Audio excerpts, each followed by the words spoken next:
Chers fans du foot, bonjour et bienvenue sur le pas du foot. Dans ce numéro, nous allons analyser la performance, l'approche tactique du Cameroun contre l'Océan Maurice. L'équipe du Cameroun qui suscite pas mal de critiques, l'équipe du Cameroun qui évolue dans des conditions assez particulières car tous les problèmes entre le ministre des Sports et la Fédération camerounaise de football ne laissent pas le groupe travailler dans la sérénité. Et ce groupe qui est vraiment le sujet de pas mal de critiques. Dans ce match contre l'Océan Maurice, il s'agit de comprendre si cette équipe critiquée, cette équipe qui voyage très mal car ils n'ont pas assez engrangé de points à l'extérieur, est-ce que cette équipe a une idée tactique permettant de se projeter vers l'avenir en se basant sur le temps dont l'entraîneur aura pour former un groupe susceptible de faire quelque chose peut-être à la Coupe du Monde. Alors, qu'est-ce qui s'est passé hier? Est-ce que l'équipe a quand même pu développer un jeu pouvant permettre aux fans d'espérer? Nous allons voir dans cette vidéo. Une équipe du Cameroun qui évolue en 4-4-2, surtout les absences de Brian Mbeumo, de Vincent Aboubakar, de Anguissa Zambo étaient à noter, qu'ils étaient assez sur le banc. Et les titulaires, on a trouvé les stars comme Carlos Baleba et Eric Maxime Choupo-Moting qui signent son grand retour. Le Cameroun qui comme toujours, est considéré comme le grand favori dans tous ces matchs. Commence avec des idées offensives assez claires. On voit que l'équipe veut faire quelque chose, veut faire bouger les lignes.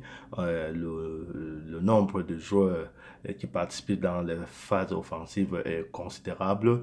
Et sur cette action, le Cameroun essaye de former des triangles sur le côté et de renverser le jeu. Et là, le jeune Tchatchoua est trouvé au deuxième poteau. Il ne parvient pas à dominer son ballon et le Cameroun ne trouve pas la faille.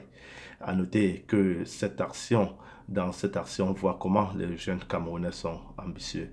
Sur le côté droit, ce sont les mêmes schémas, dont déjà une idée se dégage sur euh, l'approche tactique de l'entraîneur.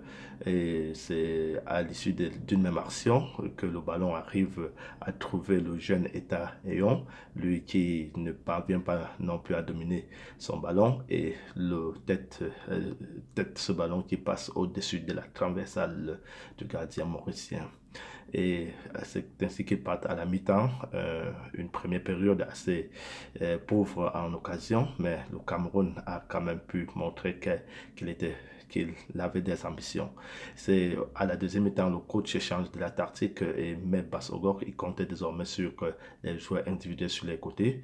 Et Bassogor qui rentre à la place de Koudou et sur son premier ballon, il parvient à trouver un Gamalé au deuxième poteau. Le Cameroun qui joue quand même avec des idées qui sont bonnes mais qui manque un peu du courage dans certaines phases, dans certaines situations, pardon.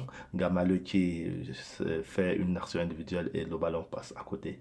Et puis le Cameroun qui a changé de tactique procède par les longs ballons sur une longue ouverture du jeune Tchatchoua. Le ballon est malheureusement mal défendu par le défenseur mauricien qui fait la passe, presque la passe décisive à Gamaleu qui n'a aucun souci pour le contrôler et battre le gardien mauricien. C'est ainsi que le Cameroun mène 1-0 et assume son rôle de favori.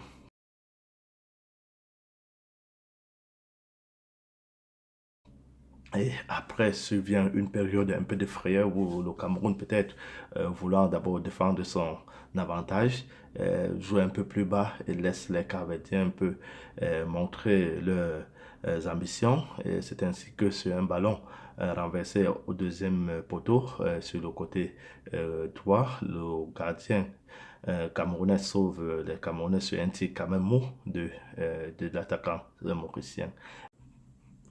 Et après, ce sont les rentrées de Brian Buemo et Vincent Aboubakar. Donc sur toujours la même situation de jeu, une longue ouverture comme au premier but. Le défenseur Gade trouve Christian Bassogok sur le côté euh, gauche, lui qui temporise le ballon et parvient à ajuster un bon centre au deuxième poteau qui trouve Brian Mbeumo qui en 2 temps parvient à tromper le gardien.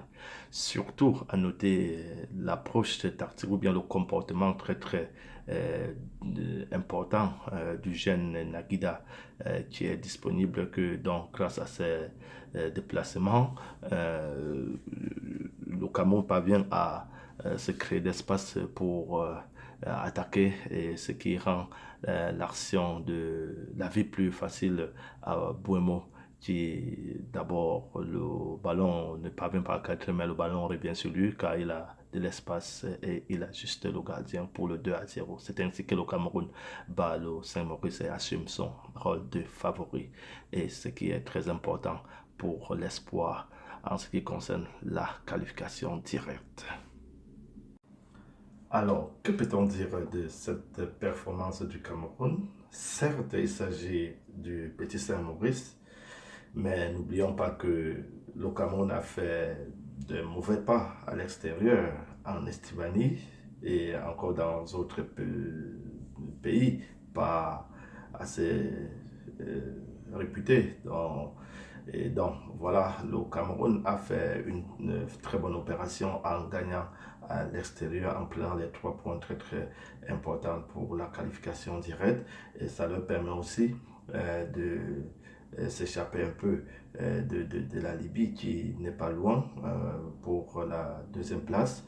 Et on a vu une équipe qui est venue pour gagner. On a vu une équipe avec beaucoup d'ambition. On a vu des joueurs qui étaient concentrés, qui voulaient. Et le résultat reflète aussi la physionomie du match. La première mi-temps, le coach est venu avec une idée de faire le jeu. Vraiment, c'était alléchant. C'était un peu le cahier du foot, puisqu'on a vu pas mal de comportements tactiques du haut niveau. On a vu les appels dans le dos, on a vu le jeu de triangle, on a vu renversement de jeu. Et on a vu le surnombre, donc créer le surnombre. Et cela montre quand même que les joueurs font quelque chose à l'entraînement. Donc pour l'entraîneur, ce sont des points qu'il a gagnés et c'est sur ce genre d'approche qu'il doit continuer, il doit mettre l'accent sur ce genre de travail. Et ce qui est encore très très important, c'est le changement tactique à la deuxième mi-temps. Ayant fait une première mi-temps avec très très peu d'occasions, même si les occasions qu'ils ont fait étaient quand même de bonne qualité, le coach a changé son approche tactique. Il avait peur que peut-être ils peuvent encaisser un but et se mettre à courir derrière le score, raison pour laquelle il a opté pour les joueurs un peu plus individualistes devant et le joueur très très très important dans cette équipe. Bon, je dirais que peut-être lors du match c'était Gamaleu puisqu'il a eu quand même, il est le joueur essayant de créer plus d'occasions, il marquait le but, l'ouverture du score et sinon, le joueur clé de cette équipe, c'est le jeune Mohamed Naguida, qui est la clé de la tactique du coach belge, puisqu'il fonctionne vraiment, euh, il crée les problèmes, il a créé les problèmes à la défense mauricienne. Il a été présent presque dans toutes les phases de ses efforts physiques pour attirer les adversaires, pour affoler la défense mauricienne était capitale pour les attaques camerounaises. Dans la deuxième mi-temps, sur les rentrées de Bassogok, qui a quand même une très bonne conduite de balle, le coach camerounais a misé sur les 1 contre 1 en préservant son équilibre défensif dont les appels dans le dos n'étaient plus présents. Et cela a bien fonctionné dans la mesure où le Cameroun a essayé de créer toujours le surnombre au côté où le ballon arrive, donc, afin de pouvoir mettre en difficulté la défense mauricienne. Et donc, qu'est-ce qu'on peut dire dans ce match? Qu'est-ce qu'on peut prendre tirer comme conclusion?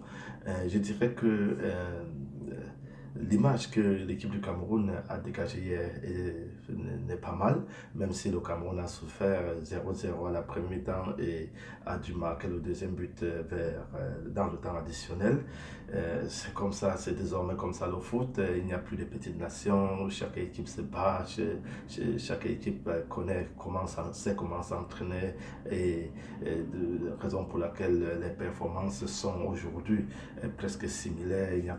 Donc, je répète, il n'y a plus de petites équipes. Le Cameroun a quand même montré quelque chose sur laquelle on peut s'appuyer pour espérer voir une équipe avec des résultats meilleurs dans l'avenir. Donc, ce que ce groupe a besoin, c'est la confiance des dirigeants, la sérénité dans l'environnement du groupe et aussi la concentration. Je crois qu'en laissant un peu du temps à ce coach, il peut apporter sa touche, ce qui ne fera que du bien aux fans du football et en particulier les fans du football camerounais.